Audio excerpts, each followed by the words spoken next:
Hello အားလုံးပဲမင်္ဂလာပါဆိုတော့ဒီနေ့မှာတော့အခုမှ Rubik's Cube ကိုစတင်လာမယ့်လူတွေအတွက် 3x3 cube လို့vision ရမယ်ဆိုတာနဲ့ပတ်သက်ပြီးတော့ beginner method လေးကိုရှင်းပြပြောရမှာဖြစ်ပါတယ်ဆိုတော့စလိုက်ရအောင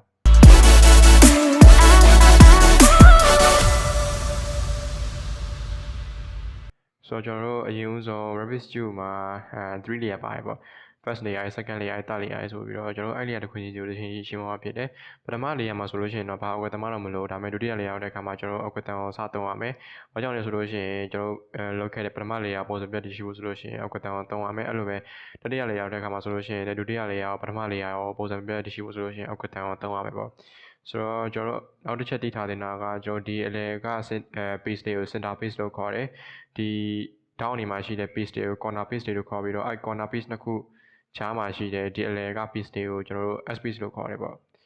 ့ဆိုတော့ကျွန်တော်စပြီးတော့ scramble စလုပ်လိုက်အောင်ဆိုတော့ရပြီပေါ့အဲ့တော့ကျွန်တော်တို့အရင်ဆုံးလောကမှာက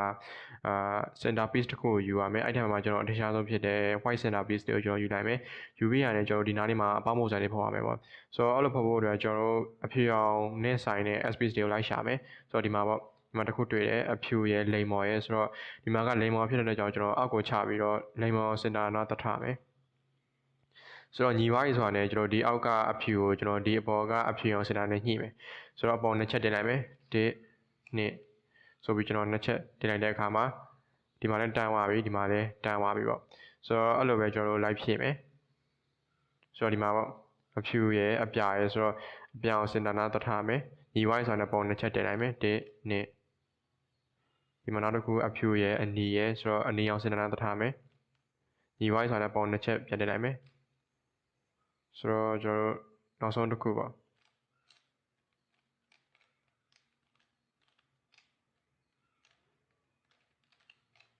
့ဒီလိုပုံစံလေးပေါ့ကျွန်တော်တို့ဒီလိုပုံစံကြတော့ကျွန်တော်ညှိကျင်တဲ့အဆင့်ရောက်ကအောက်ဘက်ကိုရောက်နေဆိုတော့အဲ့လိုမျိုးဆိုလို့ရှိရင်ဒီကအဆင့်ရောက်စင်တာနဲ့ဘယ်လိုညှိရမလဲဆိုလို့ရှိရင်ဒီအောက်က layer လေးကိုပြီးတော့တစ်ချက်တွန်းမယ်ဒီအလယ် layer လေးကိုအောက်ကိုတစ်ချက်ဆွဲချမယ်ဒီအောက်က layer လေးကိုပြီးတော့တစ်ချက်ပြန်တွန်းမယ်ဒီအလယ် layer လေးကိုအပေါ်တစ်ချက်ကျန်နေလိုက်တဲ့အခါမှာကျွန်တော်တို့အကုန်လုံးညီသွားပြီဒီမှာလည်းအပေါင်းပုံစံလေးပေါ်သွားပြီပေါ့ဆိုတော့ကျွန်တော်အပေါင်းပုံစံဖော်လို့ပြီးတဲ့အခါမှာဒီက corner piece တွေလိုက်ဖြည့်တော့မယ်ဆိုတော့အဲ့လိုဖြည့်ဖို့ဆိုလို့ရှိရင်ကျွန်တော် Rubik's Cube ကိုအောက်ကိုချပြီးတော့အပေါ်ဘက်ကအဖြူအောင်ပါတဲ့ corner piece တွေကိုအောက်ဘက်ကိုဖြည့်မယ်ဆိုတော့ဒီမှာဆိုလို့ရှိရင်အဖြူရယ်အစိမ်းရယ်အနီရယ်ဆိုတော့အဖြူအစိမ်းအနီသုံးခုစုံနဲ့ကျွန်တော် corner နားလေးတော့ထားမယ်ဒီမှာပေါ့အဖြူအစိမ်းအနီဒီသုံးခုစုံနဲ့ဒီထောင်နားလေးပေါ့ဆိုတော့ဒီလိုပုံစံကြတော့ကျွန်တော်ဖြည့်ကျင်တဲ့အဖြူအောင်ကအပေါ်ဘက်ကိုရောက်နေဆိုတော့အဲ့လိုမျိုးဆိုလို့ရှိရင်ကျွန်တော်1 2 3 4ပုံစံတိုင်းသွားမယ်ဘယ်လိုလဲဆိုလို့ရှိရင်1 2 3 4 1 2 3 4 1 2 3 4ဆိုတော့ဒီမှာဆိုလို့ရှိရင်တစ်ခုရပါပြီဆိုတော့အဲ့လိုပဲကျွန်တော်လိုက်ဖြည့်မယ်ဒီမှာလည်းကျွန်တော်တို့လိုချင်တဲ့အဖြူအောင်ကအပေါင်းမှာဆိုတော့1 2 3 4 1 2 3 4 1 2 3 4ဆိုတော့ဒီမှာကျတော့ကျွန်တော်လိုချင်တဲ့ corner အဖြူအောင်ပါတဲ့ corner piece တွေအောက်ဘက်ကိုရောက်နေဆိုတော့အပေါ်ဘက်ကိုအရင်ဆုံးတင်မယ်ဘယ်လိုတင်မလဲဆိုလို့ရှိရင်ပေါ်တစ်ချက်တင်မယ်ဘေးကိုတစ်ချက်တွန်းမယ်အောက်ကိုတစ်ချက်ဆွဲချမယ်ဘေးကိုတစ်ချက်ပြတ်တွန်းမယ်ဆိုလို့ရှိရင်ကျွန်တော်လိုချင်တဲ့အဖြူအောင်ပါတဲ့ corner piece တွေအပေါ်ရောက်လာပြီဆိုတော့ကျွန်တော်ဒီလိုပုံစံကြတော့ကျွန်တော်လိုချင်တဲ့အဖြူအောင်ကကျွန်တော်ရှစ်တဲ့မှာရှိတယ်ဆိုတော့အဲ့လိုမျိုးဆိုလို့ရှိရင်1 2 3 4ပုံစံတိုင်းသွားကြမှာတော့ဘေးကိုတစ်ချက်တွန်းမယ်အပေါ်တစ်ချက်တင်မယ်ဘေးကိုတစ်ချက်ပြတ်တွန်းမယ်အောက်ကိုတစ်ချက်ဆွဲချပြီးတစ်ခါမှကျွန်တော်တစ်ခါတည်းတန်းရောက်သွားပြီပေါ့ဆိုတော့ဒီမှာကျတော့ကျွန်တော်တို့ကျင်တဲ့အဖြစ်အောင်ကအပေါ်မှာဆိုတော့1 2 3 4ပုံစံနဲ့ထပ်သွားမယ်1 2 3 4 1 2 3 4 1 2 3 4ဆိုတော့ကျွန်တော်ဒီမှာဆိုလို့ရှိရင်ပထမအဆင့်ဒီအကုန်ပြီးသွားပြီပေါ့ဆိုတော့ကျွန်တော်ဒုတိယအဆင့်ရောက်တဲ့အခါမှာဒီက space တွေကိုလိုက်ဖြည့်ရတော့မယ်ဆိုတော့အဲ့လိုဖြည့်ဖို့အတွက်ကျွန်တော် algorithm ကိုစတောင်းရတော့မယ်ဆိုတော့အဲ့ဒီ algorithm ဘယ်လိုလုပ်လဲဆိုလို့ရှိရင်ကျွန်တော်ဒီနားကspace တွေကိုဒီဘက်ကိုထည့်ချင်တာပဲဖြစ်ဒီဘက်ကိုထည့်ချင်တာပဲဖြစ်အဲ့ဒီ algorithm ကိုသုံးတယ်ဆိုတော့အဲ့ဒီ algorithm မသုံးခင်ကျွန်တော်နှစ်ချက်ကြော်လို့ထားရမယ်ပထမတစ်ချက်ကဘာလဲဆိုလို့ရှိရင်ဒီ space ကဒီနားကအယောင်နေနဲ့ဒီက center အယောင်နဲ့တစ်ထပ်တည်းကြာနေရပဲပေါ့ဆိုတော့ဒီမှာဆိုလို့ရှိရင်အစိမ်းဒီမှာကလိမ်မော်ဆိုတော့တစ်ထပ်တည်းမကြာဘူးဆိုတော့ဒီမှာအစိမ်းရောက်ဖြစ်တဲ့ကြောင့်ကျွန်တော်အစိမ်းရောက်စင်တာအရင်ဆုံးသွားချမယ်ဒီမှာဆိုတည်းကြာပါပြီဆိုတော့ကျွန်တော်ဒီအပေါ်အရာကိုတစ်ချက်ပြန်ကြည့်မယ်ဒီမှာကလိမ်မော်ဆိုတော့ဒီမှာကအနီဒီမှာကလိမ်မော်ဆိုတော့ကျွန်တော်လိမ်မော်ရောင်ရှိတဲ့ဘက်ကိုထည့်မယ်ဆိုတော့လိမ်မော်ရှိတဲ့ဘက်ကညာဘက်ဆိုတော့ကျွန်တော်တို့ကဲကျွန်တော်တို့ကညာဘက်ထည့်မယ်ဆိုလို့ရှိရင်ဒီအပေါ်ကလေယာလေးကိုတူနေဆန့်ကျင်ဘက်ဖြစ်တဲ့ဘယ်ဘက်ကိုတစ်ချက် ကြိုးတိုးထားမယ်အကိန်းကျွန်တော်တို့ကညာဘက်ကိုဘယ်ဘက်ကိုထည့်မယ်ဆိုလို့ရှိရင်ဒီဘောကလေယာလေးကိုသူနဲ့ဆက်ညင်ပဲဖြစ်တယ်ညာဘက်ကိုတစ်ချက်ကြိုးတိုးထားရမယ်ပေါ့ဆိုတော့ဒီမှာကျွန်တော်တို့ကညာဘက်ကိုထည့်မှာဆိုတော့ဘယ်ဘက်ကိုတစ်ချက်ကြိုးတိုးထားရမယ်ပြီးရင်လည်းအောက်ကိုတန်းစသုံးမယ် r supply apply supply ဆိုတာလည်းမျက်နှာဒီဘက်ကိုလဲမယ် apply u a ဆိုတော့ဒီမှာဆိုလို့ရှိရင်ကျွန်တော်တစ်ခုရပါပြီဆိုတော့ဒီမှာလည်းအနီအောင်တက်နေပြီဆိုတော့ဒီအပေါ်ကအစိမ်းရောင်လေးကိုကျွန်တော်ဒီဘက်ကိုထည့်မယ်ညာဘက်ကိုဆိုတော့ဘယ်ဘက်ကိုတစ်ချက်ကြိုးလို့ထားမှာပြီးရင်အောက်ကိုတန်းစသုံးမယ် r supply apply supply ဆိုတာလည်းမျက်နှာဒီဘက်ကိုလဲမယ် apply u a ဆိုတော့ကျွန်တော်နောက်တစ်ခုထပ်ရှာမယ်ဒီမှာကအနီရယ်အပြာရယ်ဆိုတော့အနီရောင်နဲ့တန်းအောင်ထားလိုက်မယ်ကျွန်တော်ဒီဘောကအပြာကိုကျွန်တော်ဒီဘက်ကိုထည့်မယ်ဆိုတော့ဒီတစ်ခါကျတော့ကျွန်တော်တို့ကဘယ်ဘက်ကိုထည့်မှာဆိုတော့ဒီဘောလေယာလေးကိုသူနဲ့ဆက်ညမှာဖြစ်တဲ့ညာဘက်ကိုတစ်ချက်ကျွတ်လို့ထားမယ်ပြီးရင်ကျွန်တော်အောက်ကတန်းစသုံးမယ်နေရာပြောင်းတာနဲ့ကျွန်တော်အောက်ကတန်းမှာပြောင်းရမယ် apply u a u ဆိုတဲ့မျက်နှာဒီဘက်ကိုလဲမယ် r supply apply ဆိုတော့ဒီမှာနောက်တစ်ခုထည့်ရပါပြီဆိုတော့ကျွန်တော်တို့ဒုတိယအဆင့်တွေကုန်ပြီးပါပြီပေါ့ဆိုတော့ကျွန်တော်နောက်ဆုံးအဆင့်ရောက်တဲ့အခါမှာကျွန်တော်ဒီမှာအလဲစင်တာမှာဒီလိုပုံစံလေးတစ်ခုပဲတွေ့တဲ့အခါမှာကျွန်တော်ဒီစင်တာလေးတစ်ခုကနေကျွန်တော်ဒီနားလေးမှာအပေါင်းပုံစံဖော်ရမယ်ဆိုတော့အဲ့လိုအပေါင်းပုံစံဖော်ဖို့ဆိုလို့ရှိရင်ကျွန်တော်3ဆင့်လောက်ကမယ်ဆိုတော့ပထမတစ်ဆင့်ကဒီကစင်တာတစ်ခုလေးကနေဒီနားလေးမှာဘယ်ဘက်တောင်လေးနားလေးမှာကျွန်တော်အဲပုံစံလေးဖော်ရမယ်အဲပုံစံလေးကနေနောက်တစ်ဆင့်ဒီနားလေးမှာအတန်းလေးဖော်ရမယ်အဲအတန်းလေးကနေနောက်တစ်ဆင့်ကျွန်တော်ဒီနားလေးမှာအပေါင်းပုံစံလေးဖော်ရမယ်ပေါ့အားလုံးပေါင်း3ဆင့်လောက်ကမယ်ဆိုတော့အဲဒီ3ဆင့်တော့ကျွန်တော်အောက်ကတန်းတစ်ခုနဲ့သုံးရမယ်အဲဒီအောက်ကတန်းဘယ်လိုလဲဆိုလို့ရှိရင် f r u apply supply ဆိုတဲ့မျက်နှာဒီဘက်ကိုလဲမယ် apply u ဆိုတော့ဒီမှာဆိုလို့ရှိရင်ကျွန်တော်အဲပုံစံလေးပေါ်လာပြီနောက်တစ်ဆင့်ဒီမှာအတန်းဆက်ဖော်မယ်ဒီအောက်ကတန်းကိုဆက်သုံးရမယ် f r u apply supply ဆိုတဲ့မျက်နှာဒီဘက်ကိုလဲမယ် apply u ဆိုတော့ကျွန်တော်နောက်ဆုံးအဆင့်အပေါင်းပုံစံထပ်ပေါ်မယ်ဒီအောက်ကတန်းကိုဆက်သုံးရမယ် f r u apply supply ဆိုတဲ့မျက်နှာဒီဘက်ကိုလဲမယ် apply u ဆိုတော့ကျွန်တော်အပေါင်းပုံစံဖော်လို့ပြီးပါပြီပေါ့အပေါင်းပုံစံဖော်လို့ပြီးရတယ်ဒီနားကspace ကအယောင်နဲ့ဒီက center page ကအယောင်နဲ့ဒီလိုတစ်ထက်ထဲကြောက်အောင်လိုက်ညှိရမယ်ဆိုတော့အဲ့လိုမညှိရင်ကျွန်တော်အနည်းဆုံး2ခုအယောင်တူလေးရှိတယ်ဆိုတော့2ခုအယောင်မတူဆိုလို့ရှိရင်ကျွန်တော်အနည်းဆုံး2ခုအယောင်တူအောင်အရင်ဆုံးလိုက်ညှိရမယ်ဆိုတော့ဒီမှာဆိုလို့ရှိရင်ကျွန်တော်တန်းတူတယ်ဒီမှာမတူဘူးဒီမှာနောက်တန်းထပ်တူတယ်ဒီမှာမတူဘူးဆိုတော့ကျွန်တော်အနည်းဆုံး2ခုအယောင်တူတယ်ဆိုတော့ဒီလိုတူတဲ့ပုံစံလေးကကျွန်တော်ရှင်းနဲ့နောက်နည်းနည်းချင်းစာရေးတူတဲ့ပုံစံလေးပေါ့ဆိုတော့အဲ့လိုမျိုးဆိုလို့ရှိရင်ကျွန်တော်တို့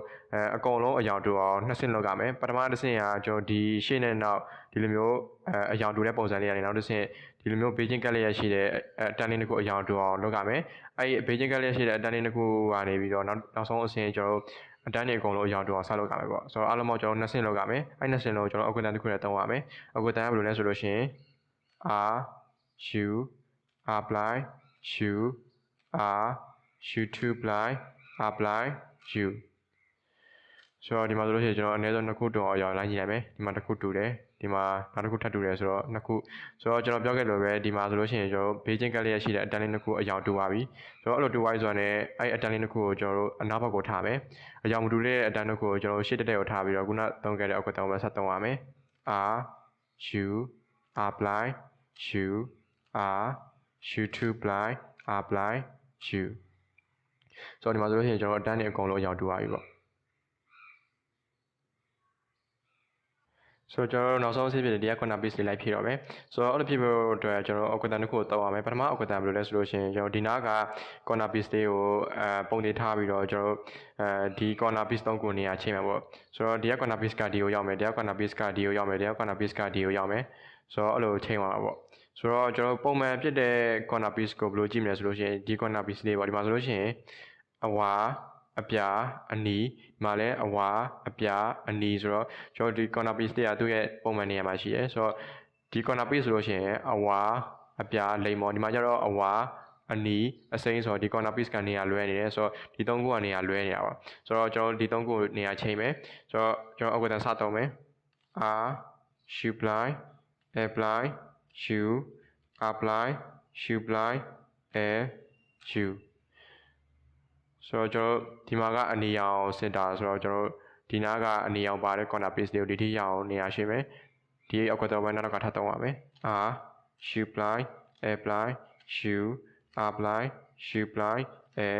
shoe ဆိုတော့ဒီမှာဆိုလို့ရှိရင်ဒီ corner piece တွေကသူ့ရဲ့နေရာမှာရောက်လာပြီဒီမှာဆိုအဝါအနီးအစိမ်းဒီမှာလည်းအဝါအနီးအစိမ်းဆိုတော့ကျွန်တော် 3x3 မှာကဒီ corner piece နှစ်ခုကနေရာမှာရောက်တာနဲ့ကျန်တဲ့ corner piece နှစ်ခုပါတခါတည်းနေရာမှာရောက်သွားပြီပေါ့ဒီမှာဆိုလို့ရှိရင်အဝါလိမ်မော်အစိမ်းဒီမှာလည်းအဝါလိမ်မော်အစိမ်းဒီမှာဆိုလို့ရှိရင်လည်းအဝါအပြာလိမ်မော်ဒီမှာလည်းအဝါအပြာလိမ်မော်ဆိုတော့ကျွန်တော်ဒီ corner piece တွေအကုန်လုံးကသူ့ရဲ့နေရာမှာရောက်သွားပြီဆိုတာနဲ့ကျွန်တော်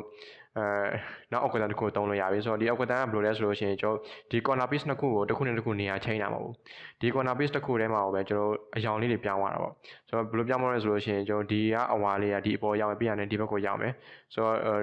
ဒီတနေရာလေးကပဲအယောင်လေးချိန်သွားတဲ့အောက်ကတန်းလေးပေါ့ဆိုတော့ကျွန်တော်အောက်ကတန်းစသုံးမယ်နောက်ပြီးတော့ဒီအောက်ကတန်းကနှစ်ဖက်လောက်ကမယ်ညာဘက်ကောဘယ်ဘက်ကောဆိုတော့အောက်ကတန်းစသုံးမယ် r shoe to apply shoe apply r shoe apply apply ဒီဘက်ကိုထပ်သုံးမယ် apply shoe to apply shoe apply shoe ဆိုတော့မညီသေးဆိုတော့ကထပ်သုံးမယ် r shoe to apply shoe apply r shoe apply apply ဒီဘက်ကိုထပ်သုံးမယ် apply shoe to apply shoe apply shoe ဆိုတော့ဒီမှာကညီဝိုင်းဆိုတဲ့ကျွန်တော်ညီဝါတဲ့ corner piece တွေကိုဘယ်ဘက်ကိုထားပြီးတော့မညီသေးတဲ့နှစ်ခုကိုကျွန်တော်ညာဘက်ကိုထားပြီးတော့ဒီအောက်ကတော့မှဆက်သုံးရမယ် r shoe to apply shoe apply r shoe apply apply ဒီဘက်ကိုထပ်သုံးမယ် apply shoe to apply shoe apply shoe ဆိုတော့ဒီမှာဆိုလို့ရှိရင်အကုန်တန်းလုံးညီပါပြီဆိုတော့အညီဝါတဲ့အတန်းကိုကျွန်တော်ဘယ်ဘက်ကိုထားပြီးတော့မညီသေးတဲ့အတန်းကိုညာဘက်ကိုထားပြီးတော့ဒီအောက်ကတော့မှဆက်သုံးရမယ် r shoe to apply shoe apply r shoe apply apply ဒီဘက်ကိုထပ်သုံးမယ် apply shoe to apply shoe apply shoe မညီသေးဆိုတော့ထပ်သုံးမယ် r shoe to apply shoe apply r shoe apply apply ဒီဘက်ကိုထပ်သုံးမယ် apply shoe to apply shoe apply shoe ဆိုတော့ဒီမှာဆိုလို့ရှိရင်ကျွန်တော် 3x3 ရဲ့ patient လို့ပြပါပြီဆိုတော့ဒီ tutorial မှာဆိုလို့ရှိရင်ကျွန်တော် 3x3 မှာဖြစ်နိုင်တဲ့အခြေအနေအကုန်လုံးရှင်းပြပြပါပါတယ်နောက်ပြီးတော့အောက်ကတန်းနေဘယ်လိုလုပ်ရလဲအစားကျွန်တော်တေချာလေးရှင်းပြပြပါပါတယ်ဆိုတော့ကျွန်တော် 3x3 ကိုတေချာနားလည်ထားမယ်ဆိုလို့ရှိရင်ကျွန်တော် channel Rabbit Tutorial များဖြည့်ရှင်းနိုင်မှာဖြစ်ပါတယ်ဆိုတော့ကျွန်တော်တို့အောက်ကတန်းနေသုံးနည်းမသိတဲ့လူတွေအတွက်ကျွန်တော်အောက်က description လေးမှာကျွန်တော်အောက်ကတန်းနေဘယ်လိုလုပ်လဲဆိုတာကိုကျွန်တော်လေးချပေးထားပါတယ်အဲ့ဒီနေစဉ်တော့ကြည့်နိုင်ပါတယ်ဆိုတော့ကျွန်တော်နောက် tutorial မှာထပ်တွေ့ပါမယ်